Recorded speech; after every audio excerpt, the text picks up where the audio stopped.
même si la France moralisatrice est beaucoup trop colonialiste pour penser que les moutons politiciens continuera les manœuvres néocolonialistes de l'Occident. C'est après qu'il est très ému à l'idée d'être le dernier représentant d'une longue lignée de politiciens aux idées colonialistes qui ont trépassé dans les couloirs de l'Élysée. Étant donné que l'exécutif français a regardé avec un œil noir la CEDEAO suicidaire menacer ma patrie militairement, il y a de cela quelques mois, je me suis fixé un devoir de dire aux moutons politicards de la CEDEAO qu'ils ont lamentablement échoué, car ma patrie a survécu à la prise d'otages de bon nombre de gouvernements dévoués à la Réva et à Bolloré. Ils ont lamentablement échoué à tester la capacité du CNSP à se défendre, car j'ai cru entendre que les forces armées nigériennes ont des années d'expérience en matière de la lutte contre le terrorisme.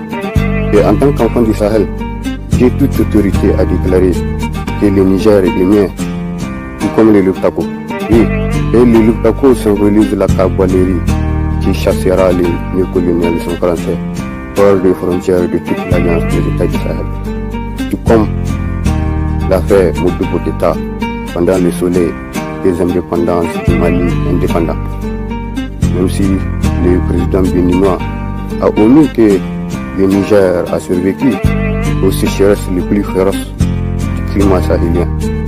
Même si le président français a omis de dire à l'opinion française que contrairement au général Tchani, le politicien Bazoum est beaucoup plus ouvert aux fouilles approfondies de son sous-sol.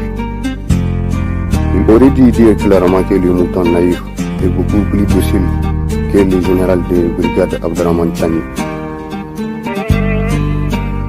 Même si le président français est beaucoup trop aveuglé par les manœuvres colonialistes de l'Areva pour penser que c'est parce que le peuple est conscient des enjeux qu'il a manifesté un soutien total et sans condition à la junte militaire, tout comme le peuple malien et burkinabé.